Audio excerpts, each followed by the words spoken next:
Uitați-vă ce arhitectură frumoasă are, zici că este făcut din nisip. Și uitați ce frumos se prezintă Templul Albastru, pe numele lui Blue Temple.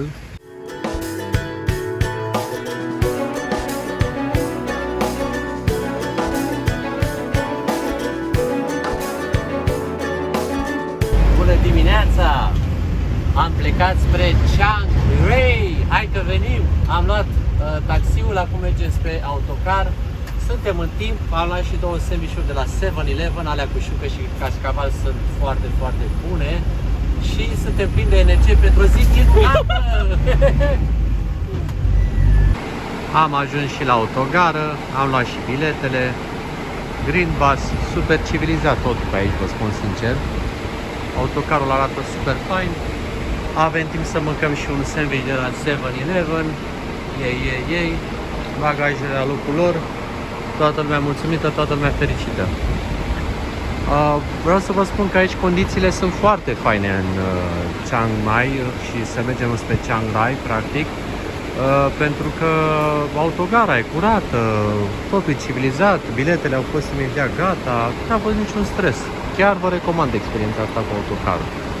Green Bus se pare că oferă servicii faine. Hai să vedem cum e și înăuntru. Haideți să vă prezint condițiile din autocar.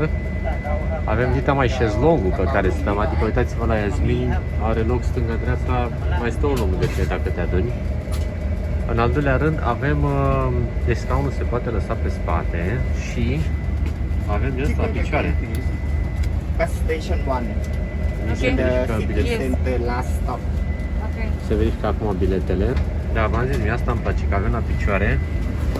Pac, avem aici un butonel, față. Hop, au trece și condiții. Și poți să te lași și mai pe spate cu el, cu totul. Avem și filme teoretic, sau ce-o fi pe aici, apă. Seriale, ultimele apariții. Batman. Și ce să zic, chiar foarte, foarte tare. O bune. Eu n-am mai fost un autocar așa fain, că am spus sincer. Atât de mare loc să ai. Da, nu e roz ca ăla. Nu e roz ca ăla. Spre... Stați așa că eu... spre Krabi. Era un moment de rătăcire. Buchet spre Krabi. Aveți clipul. Aveți clipul cu cocoșul. Cu cocoșul roșu. Flashback. Acesta nu este un efect special. Avem și un cocoș în autobuz.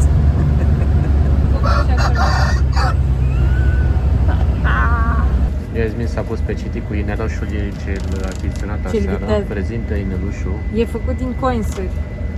Coinuri topite. Deci să știi că m-am tot gândit, să știi că, de exemplu, în România, eu știu că n-ai voie să distrugi monede. Aici nu știu dacă chiar era din coinuri topite. Da, e doar o legendă. Da, nu se știe, dar în orice caz arată super fain. Da. Ai lucky, prezintă aici. Șarpelii. Foarte tare. Lectură plăcută, iubit. Mersi, pa. Eu între timp s-ar putea să te acompaniez cu un somn și cu un sfărăit. Lejer. Am ajuns și la cazarea din Chiang Rai, unde partea distractivă e că recepția este printr-un salon, deci avem și masaj la parter. E distracție totală, doar că sunăm pe aici pe la ușă, dar văd că nu e nimeni prin zonă. Hai să ne pe oameni ăștia, poate. Sunam...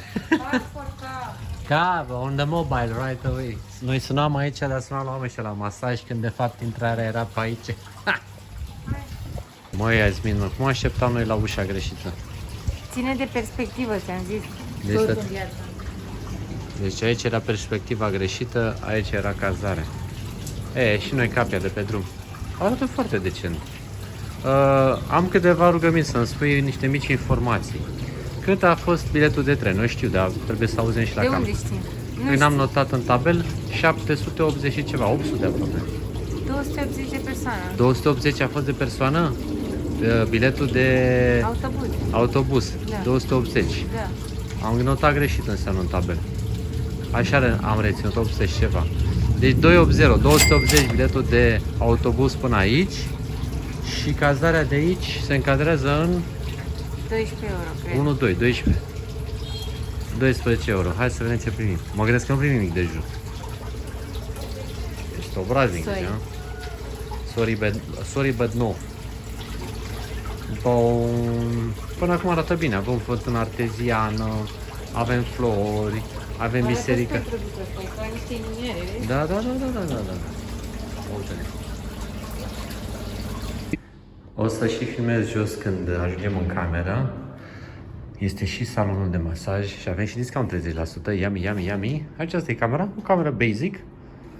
Ne-a făcut un upgrade. De la single la twin bed, la... De la twin bed la la large bed. Ok. O măsuță, un potuț, niște cornulețe pe aici. Mamă, ce-mi place că am mai guilty pleasure. Bețe de urechi. Mai rar găsești, dar sunt. E mai fără ala. Bine, știu că nu e bine să le folosești. Dar nu știu de ce. Tastatura nu știu, chiar o să... Mouse avem. Poate fi... Poate Smart TV. Poate Smart TV. Mamă, un dressing super mare aici. Cam mare. N-avem.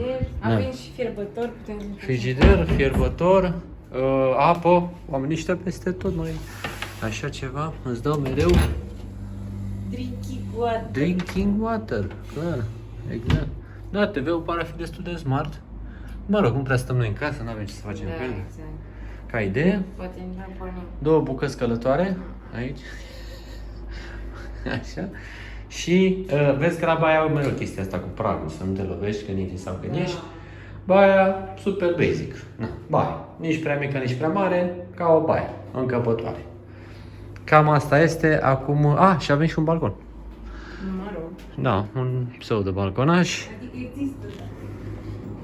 Nu e cu mare vedere. Nu e cu mare vedere, ne uităm la oamenii ăștia în parcare. Și bineînțeles, foarte bine, avem ace. Căci e cald uneori.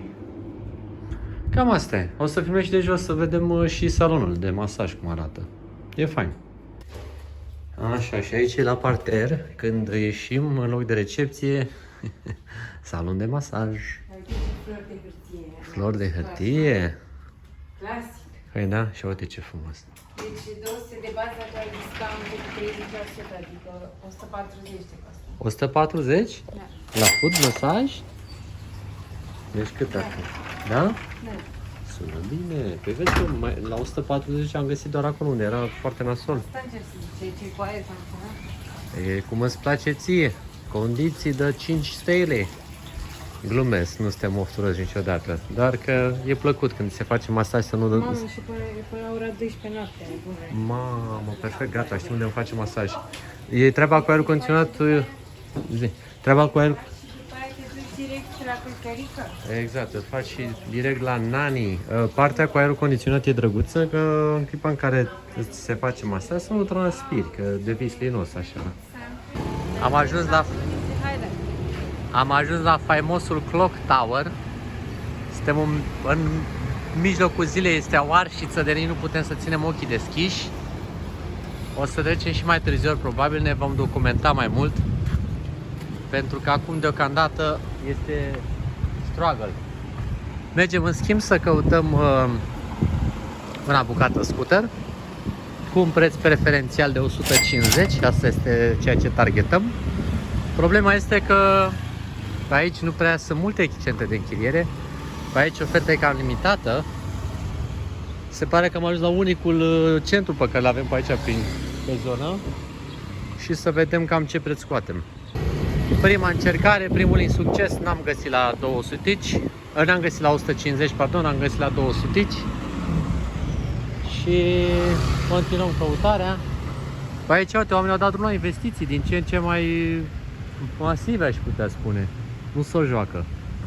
Și aici avem, cred că, și scuterelul. Runda a doua. Să vedem. Da, este și mai puține, nu? Ce zici, Yasmin? Vorbești tu? Azi că vorbesc eu. Templul Albastru, pe numele lui Blue Temple, este un templu foarte nou făcut. S-a terminat construcția în 2016 și a fost făcut și gândit, deci practic arhitectura, de către unul din studenții arhitectului care a gândit White Temple, faimosul White Temple de aici din Chiang Rai. Este un templu foarte diferit față de ceea ce am văzut până acum, mă refer aici în partea de intrare, pentru că pe lângă tematica aceasta pe albastru, vedeți că sunt multe elemente le-aș putea numi foarte moderniste, așa, zici că ești cumva la Disney, aș putea să compar, dacă îmi permiteți, fără să ofensez în vreun fel.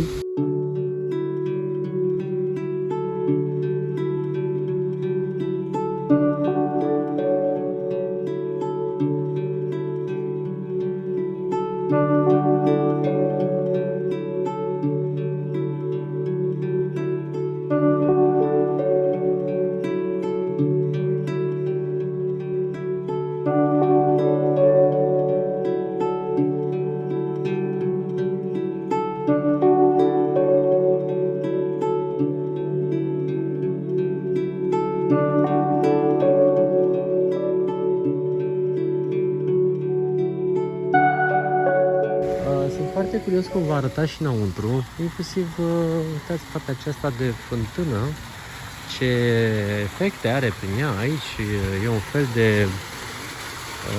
abur așa care iese din fântână, foarte, foarte fain. O viziune modernistă, aș putea spune. Florile de lotus, prezente peste tot, foarte fain, altfel, cu totul altfel. Și aici este templul principal, ia uitați ce dragoni are la intrare. V-am explicat care este sensul și rostul acestor dragoni, de protecția templului, de gânduri, de spirite și de lucruri necurate care ar putea ajunge în templu. Deci niște dragoni impunători, aș putea spune că sunt printre cei mai mari pe care am văzut până acum, mă refer la înălțimea acestora. Ia uitați ce mari sunt și ce gură au. De aici, din lateral, este mare, se vede că este mare.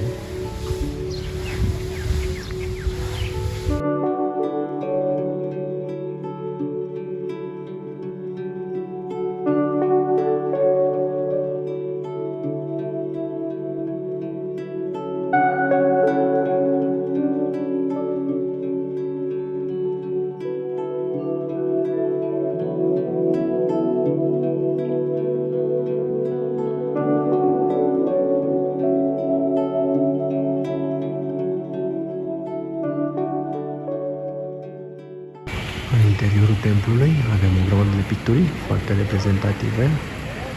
De exemplu aici Buddha care stă peste Mara, respectiv acel balaur, acel demon al dorinței. Aici sunt momente și pasaje, cred că din viața lui Buddha. Dacă nu greșesc, aici cred că este momentul în care s-a înfometat pentru 6 ani prin meditație extremă. Am înțeles inclusiv o tehnică a meditației lungi, ceva de genul ăsta. În orice caz, și-a dat seama atunci că nu aceasta este calea spre iluminare. Și ideea aceasta de Buddha pe fond albastru este o noutate pe care o vedem aici, la fel pe frunza de lotus, pe floarea de lotus, pardon. Și e un templu foarte curat, mi se pare, adică are puține elemente, precum ați văzut în alte temple unde erau mai multe statui și așa mai departe. Aici e un templu foarte curat la bază. Buddha cu mâna spre pământ, nu știu dacă v-am mai povestit care este ideea, în sensul în care a biruit tot ceea ce ținea de pământean și cealaltă mână în pântec, în zona spiritualității Universului. E un templu foarte curat, mi-mi place.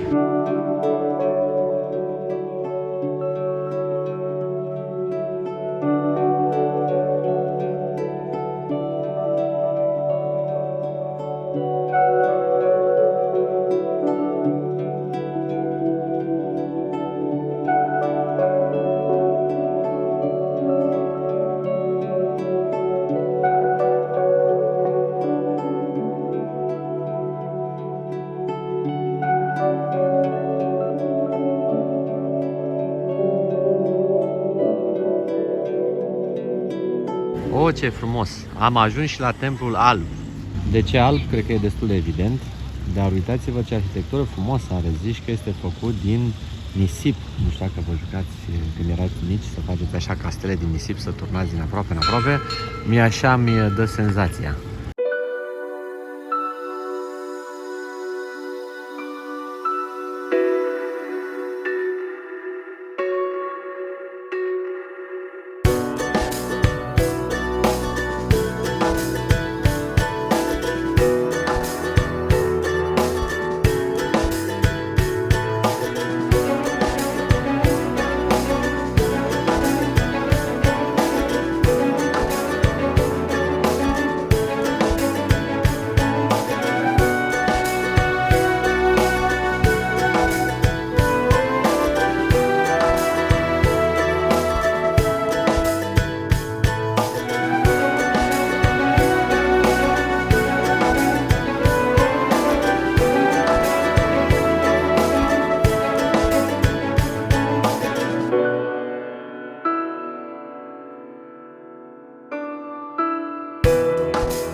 foarte, foarte frumos în această lumină.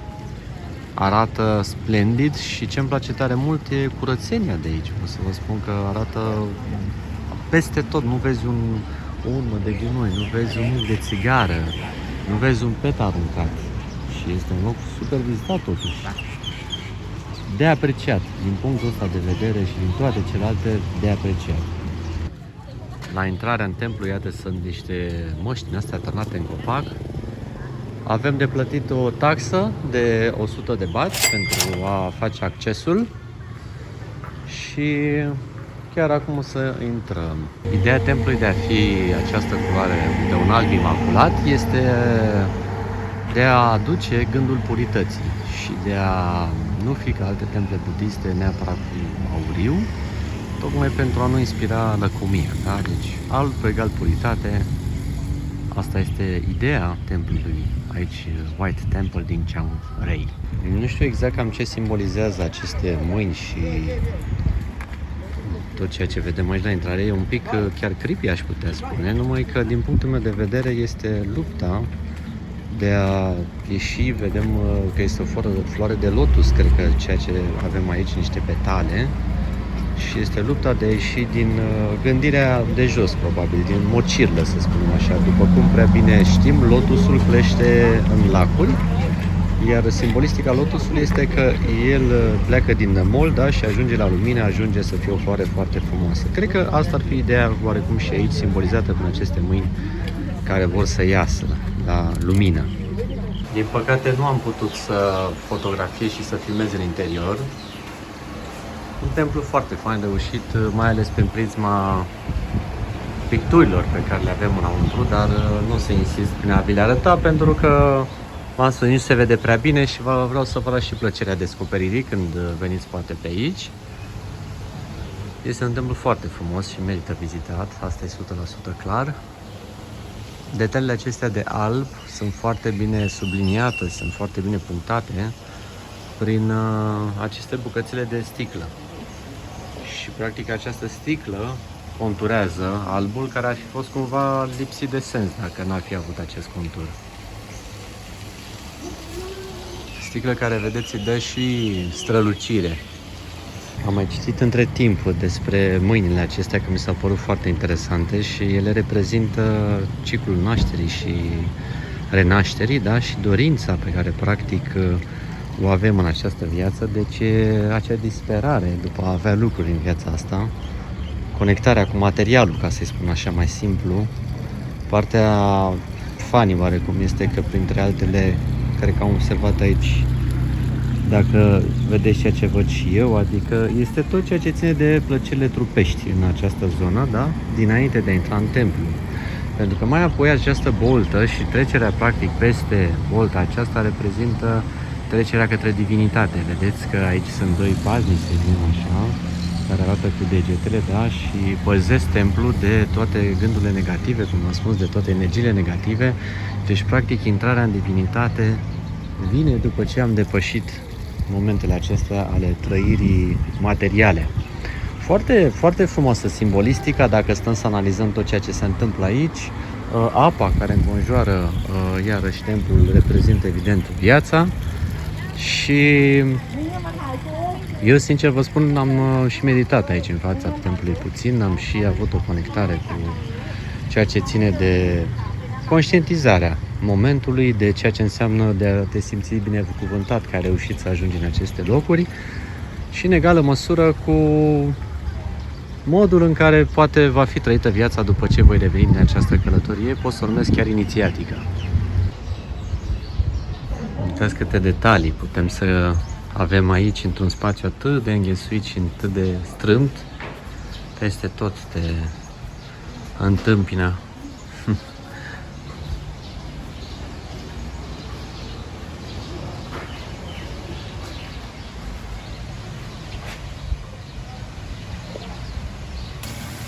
Ia uitați cum arată aici tavanul.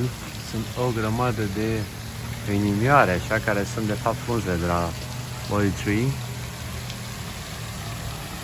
Și tocmai ce au pornit și fântânile. Ca la un palat niște aici, exact ca la un palat, simți.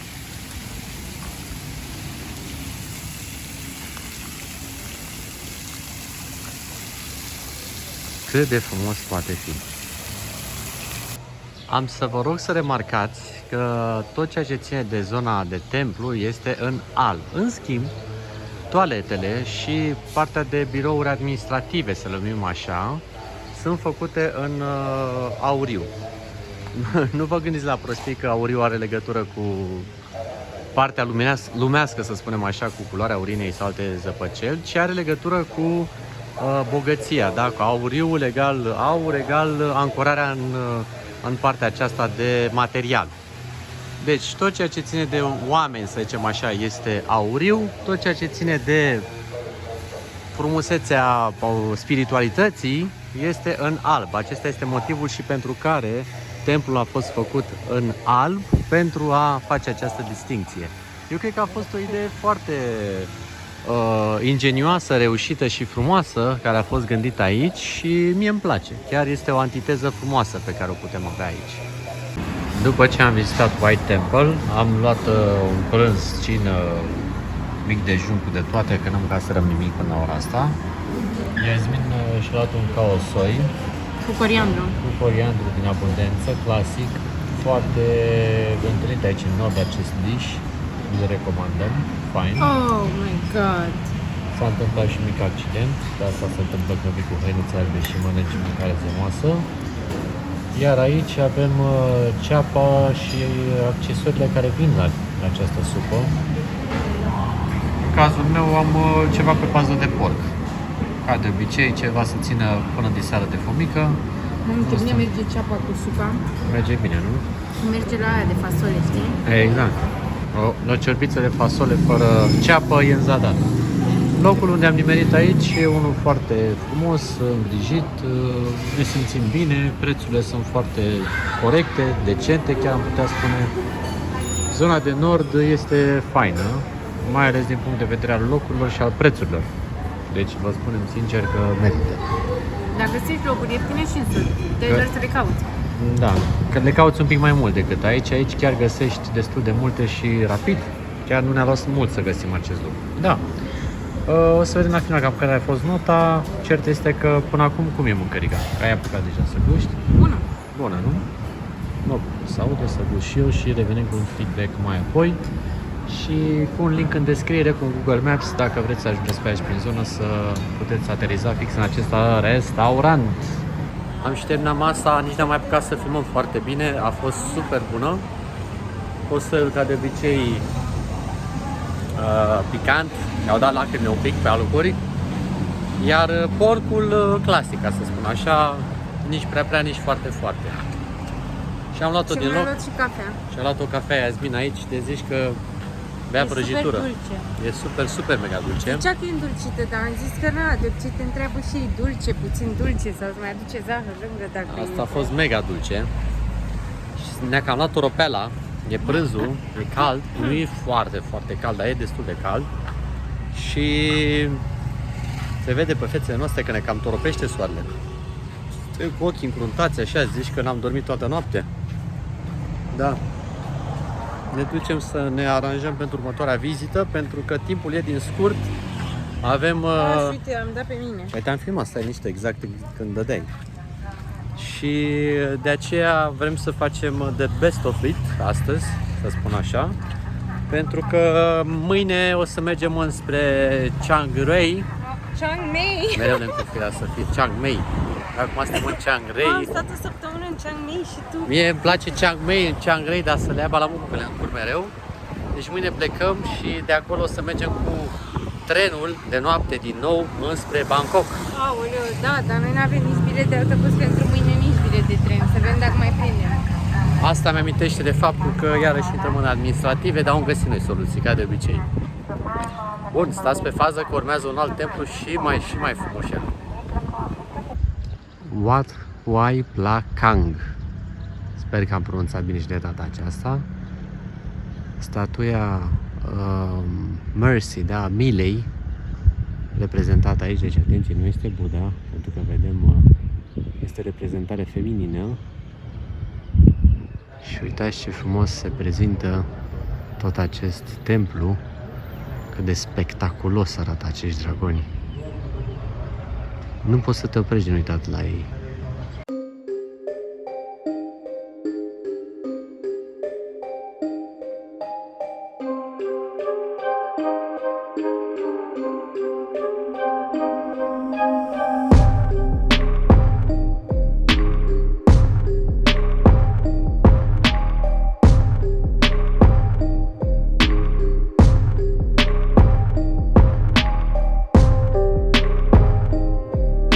În curte sunt diverse statui cu, pot să le spun, personaje budiste, dacă îmi este permis. Și ce m-a frapat este fericirea și atitudinea pe care o au pe chip, dacă vă uitați. Pe lângă poziția corporală, se citește pe chipul lor o stare de bine, o stare de fericire. De acel gen de fericire, cum să o numesc eu, eternă, o fericire profundă. Și mi s-a părut foarte interesant să-i văd aici. Mi-au atras atenția tocmai prin prisma atitudinii pe care o pot citi pe chipurile lor. Acum suntem în baza templului, unde îmi place tare mult faptul că este o muzică, ca o mantră, nu știu că se aude. Și e o senzație frumoasă, așa. Ia să vedem ce avem pe aici. Ia uite, acolo când se iese din lift, oamenii sunt salutați, sunt felicitați. Există un lift pentru a urca. Și aici sunt niște pungi de orez. Probabil o formă de donație, cu 100 de bați și cumpere o pungă de orez. Vă spun sincer, mă impresionează foarte mult cât de civilizați sunt thailandezii și educați și țin foarte mult și la zona aceasta de uniforme, de atenție. M-au surprins foarte plăcut. O muzică, o doamnă care vinde popcorn, liniște și pace. E foarte liber la această oră. Noi suntem acum la ora 5 după amiază și chiar pare a fi o oră bună de vizitat. Uitați cât de liber e peste tot.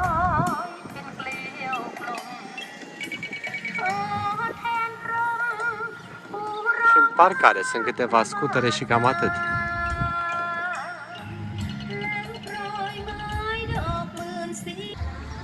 Nu uitați să dai subscribe lui Alex. Hai și un like, hai și un comentariu. Clasic. Au, ce frumos. Aici avem female dragon la intrarea în templu și male dragon. Diferența cred că e la limbă. Una e mai ascuțită. Serios? Hai, mă. Uite aici ce frumusețe.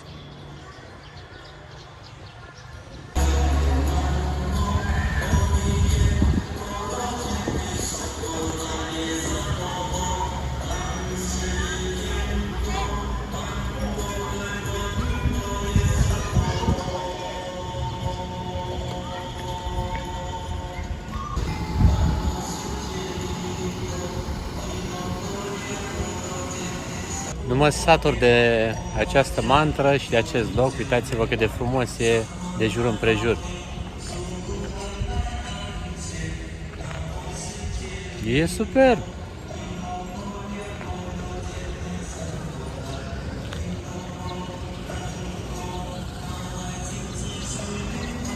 Foarte frumos acest loc, vă spun sincer, plec cu o stare de bine de aici.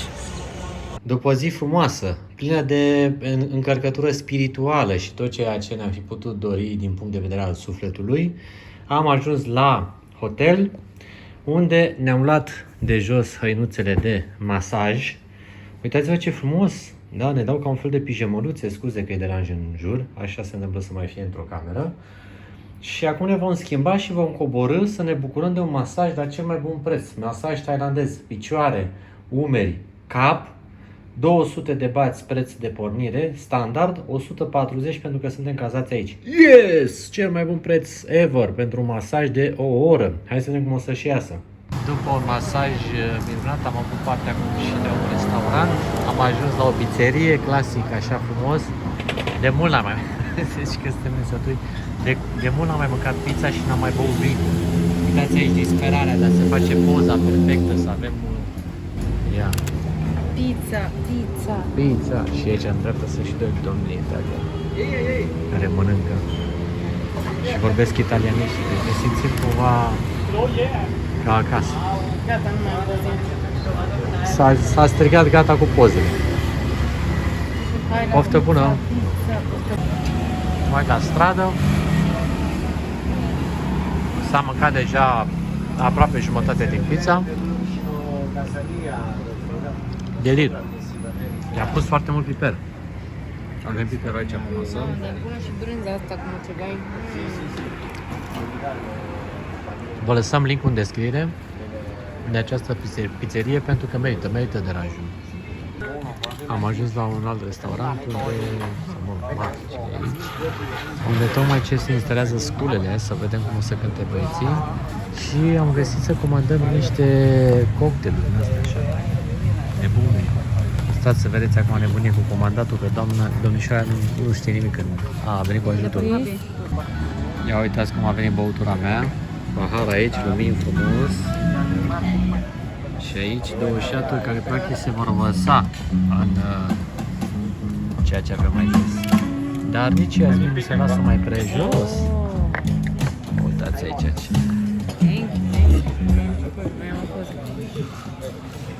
Ce nebunie. Pune-și tu pe actor lângă al meu. Stați, nu să vedeți aici.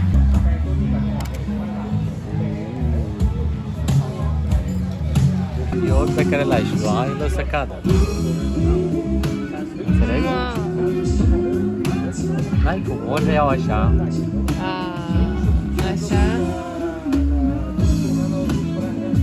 I put inside? Yeah.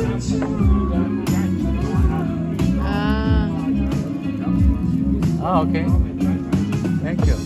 Ce? Le pui înăuntru? Da, hai, 1, 2. Îi dai drumul așa? Filmezi? Da, filmez. Wow, ce show ai făcut! Eu credeam că o să... paharul a rămas acolo, așa e. Credeam că o să faci nebunia și o să bei șat, Și asta trebuie să-l bag aici înăuntru și pe... And this? Asta îmi dau pe gând.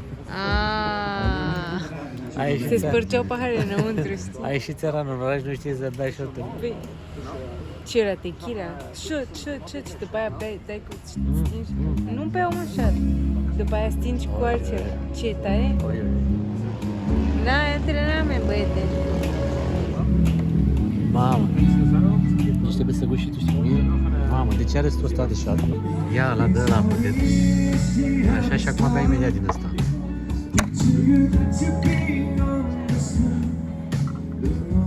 Să aud feedback.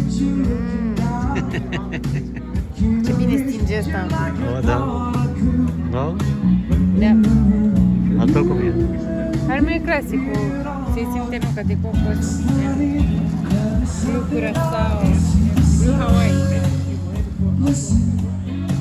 Ananasul ăsta e cam leșină. Păi așa e, cred că e uscat. Doamne? Back in your eyes.